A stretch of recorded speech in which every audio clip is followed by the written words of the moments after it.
Welcome back to Bet Racing Nation here on Sports Tonight Live. Having a bit of banter with the boys about day one at Cheltenham. Don't forget, we are live also Tuesday night 7 o'clock, Wednesday night 7 o'clock, and Thursday night as well. We're previewing every day at Cheltenham, so do interact with us. We want your involvement as well.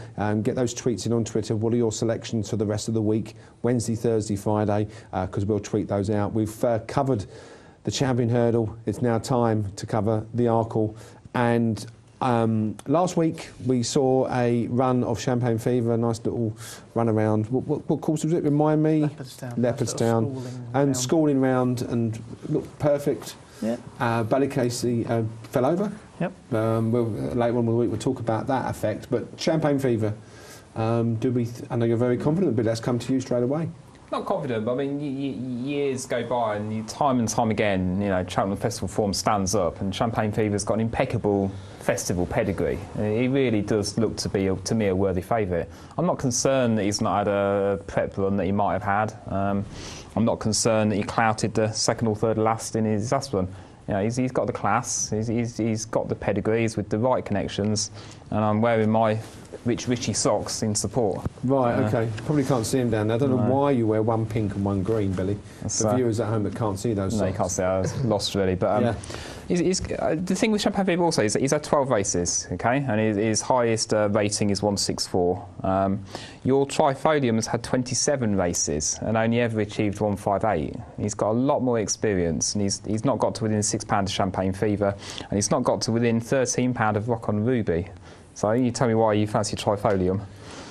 Because, I'll tell you why, in that race where Trifolium beat Champagne Fever, I thought it won well. And also, Champagne Fever made one or two mistakes. And I think when you come to those third and fourth fences at home at Cheltenham, it's a bit different from jumping the hurdle. And I think Champagne Fever's jumping will be severely tested on the day. And I think it's experience that might let the horse down. I think Champagne Fever future lies over further than the 2 miles here. I mean, pedigree, suggests 2.5 miles, 3 miles. Even last year on against My Tent or Yours, the feeling was the horse would be better over further. That was a year ago. And he came back and obviously collared My Tent or Yours in a battle.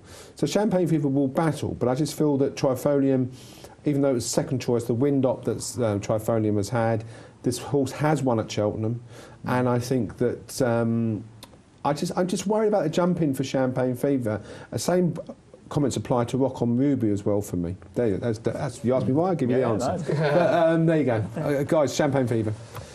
Yeah, I do like the horse. I'd be lying. I'm sure he likes you too. We're best mates and all that. You know what I mean? But I'm with Rock on Ruby. Oh dear. Yeah, no, I am, because... Oh dear. No, me and Will, we were talking about this before we come on air, and we said the preparation Rock on Ruby's had has been brilliant, because obviously he won that 2-horse race at Doncaster, and he likes Cheltenham. We don't have you on for the comedy effect, but but that is basically comical. But you're going to defend him. You're going to agree with him. I'm not defending him as such. I see what he means by it's a good lead up in that he hasn't run on the really testing ground. And he's run against nothing, which is a great lead up to this. Yeah, that's the main part. Otherwise, he's ran in 2 races over fences, and the horses that completed he's beat 2 horses home. Yeah. One of which is Mr. Mole. But you could beat running over fences. Anyway. Yeah. So I'm struggling to see Rock on Ruby in terms of winning this race against horses that have ran in either graded races or in much bigger fields. The only defence of Rock on Ruby, he did jump better from Plumpton to Doncaster. Yes. And the ground will probably suit better, but I cannot have this horse. If you said to me, it was my best lay not to be placed of the festival. You say Rock on Ruby? I'd say Rock on Ruby. Not to be placed. I'm not even saying. I'm saying out the first 3. It won't even be in the first 3. So I don't know what planet you're on, Bobby. I half agree with the Chuckle Brothers here, but I think what does he beat at Plumpton? Lindsay's Dream, rated about 59. Yeah. I don't think it's an ideal preparation, and this is a bigger subject. The horse needed to probably jump to speed against some classy rivals for me. He has got a festival pedigree again. He's been there, he's done it, and that is hugely It's also valuable. quite interesting as well. Sorry to interrupt you, Billy. That Paul Nicholls was at a Betfair. At one of those evenings, preview nights, and did suggest that Rock on Ruby was always going to be towards a hurdling campaign, and the idea was, even at the beginning of the season, was we're going to focus on the hurdle races, but obviously the new one beat it out of sight. So then they changed plan, and they're not 100% certain whether the chase element to it is going to suit Rock and Ruby. Not all great hurdlers make great chasers. No. You've all gone quiet. No. I wait to come back in because he comes second in last year's champion hurdle. Yeah. Right. He's proved that. I think you're going to be surprised because remember a month ago when you told me that Cheltenham didn't have a prayer. There's another one won't place at Cheltenham, but anyway. You know, he said he didn't have a prayer. He ran on really well at that race at Newbury in the Betfair hurdle, and he ran on to finish fourth. And at one point, I was on the edge of my seat because I thought he was going to win, and priced that further for a champion bumper winner. And then he won a weak maiden at Utoxeter. But you at the time said Cheltenham didn't have a prayer. As I say, at the time I thought he was going to win. He ran to finish fourth. Mr. Finch, Rock and Ruby's going to do better than you think. No, he's not. Let's go to the stand in Twitter corner.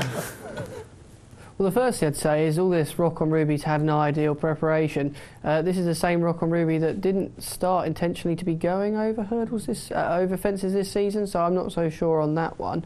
I would also suggest that people know me really well, that I love Champagne Fever, I love the horse. The Cheltenham record, I agree. Any horse that's done well at Cheltenham, which includes a lot of these in the market, I think the Cheltenham record is a perfect record. You want a horse that's ready to win in the spring. I don't want to see a horse that's won at Christmas. I don't want to see a horse that's won in the autumn. I want a horse that wins in the spring. And that's exactly what Champagne Fever does. I know we've had a long winter and all this, but if you watch the tape back, especially the Champion Hurdle, I think it's about 4 out. Champagne Fever hits one and still rallies and still comes back to beat My Ten Tall Yours. And I'm not suggesting My Ten Tall Yours is a wonder horse. I think it's a very good horse. But it's just the willing attitude of the horse that I think makes it incredibly versatile. A Betting Man on Twitter agrees with me, Champagne Fever. Colin Bowler goes back towards Rock on Ruby and says he's got an awesome record at Cheltenham on decent ground and thinks he's the one to beat. Champagne Fever's not a proven chaser yet. Well, that's up for dispute. I suppose he has had that fall, and I'm not going to sit and say he's bomb-proof, because he certainly isn't, but I'm sitting here quite happy. Get your tweets into us, guys. We want to know what wins what, because I don't think these guys have got much of a clue, to be perfectly honest. I'll pass you back over to them all. From a man who says it's Champagne Fever, I think running the Champion Hurdle. But there you go. It's obviously slip of the tongue. He didn't. It's supreme. He didn't mean that, did he? It's not a 2 or 3 horse race by any means. You haven't been dodging any bullets. Anyone dodging any bullets here? Anyone dodging bullets? I can't have dodging bullets for the life of me. No. I'm afraid. We will on that one. And that's not. Remember, Paul Nicholls. Tell us how many winners, chase winners, he's had at Cheltenham in the last 3 or 4 years. None. His last winner was Quarto Star. His last chase winner was Quarto Star in 2009. So. There's a barren spell there, but dodging bullets, he really tailed off in the spring last year. He ran poorly in the Supreme, and then he ran equally as badly after a bad error at Aintree. And although he did run probably a career best effort over fences last time at Newbury, where he was just behind Module, trying to give him weight, I do think he's going to struggle here. But and I think Valdez is just a cut below top class as well. It's a shame for Alan King this year, because I don't think he's got the ammunition that he's had in previous years, even allowing for the fact that the horses have had a nice little break. I don't even think they've come back that great. He's had a few winners, don't get me wrong, but Billy, any outsiders you like to look for? Billy to be one of this the ground would help Valdez. I don't get dodging bullets, never have really warmed the horse really, so I couldn't have him. Not really. I'm not really looking beyond Champagne Fever, to be honest, but I do think him and Rock on Ruby are the two to concentrate on. There's nothing really down the list that I really could say I'd back each way, no. Do we think, is there anything else in this race that we think might run? Well, we haven't mentioned Grand Douai, who I know you're not particularly keen on. No, I'm not. Luke, but does come on Nick Henderson's got a great record in this race. Look who's on the panel. Sometimes is really keen on Grand Douai, and on his best hurdle form, he'd have a massive chance. He's a Grade 1 winner at the course as well. He won the international hurdle a few years ago. If you don't fancy dodging bullets, I can't see how you can fancy Grand Douai. He's been beaten out of sight. The ground, possibly? And the ground will help Grand Douai.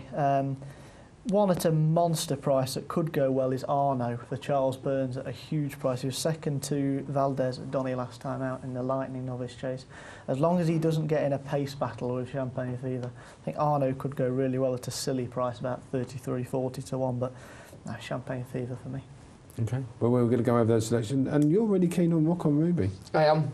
You know, I think Champagne Fever will run a really good race. I'm glad somebody on Twitter agreed with me, because I think he's thinking the same as what I am. But I think Rock on Ruby is going to run a better race than, especially what yourself is thinking and other people are thinking as well. Okay. I really do think he'll run a good race.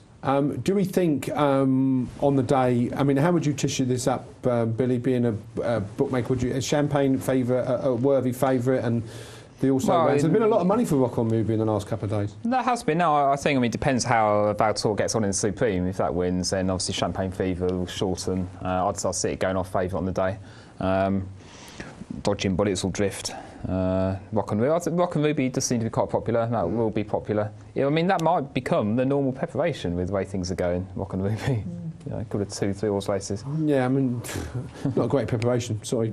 No, I was just going to say, I think the market's about right in terms of the order of the horses in it. I think it's about right. Champagne Fever, just about a clear favourite, and then they're all bunched up in behind 2 or 3 of them, Rock and Ruby, Trifolium, Dodging Bullets. Yeah, there's no standout novice this year. Okay. That's for sure. We are about to come into our final part where we will give our selections on those 4 big races and some forfeits planned for later on in the week if mine or Sam's selections come in with a bit of fun along the way. We're also going to give you 1 or 2 pointers to 1 or 2 other races on the first day. Obviously, we've covered the 4 main races and 1 or 2 selections in the handicap. Don't forget, we've got special features on our website, betracingnation.com, where you can win £100. You've got to enter up to that first race on Tuesday. £100 for 4 selected races up there. Anyway, after the break, we are going to talk about the team selections. See you after this.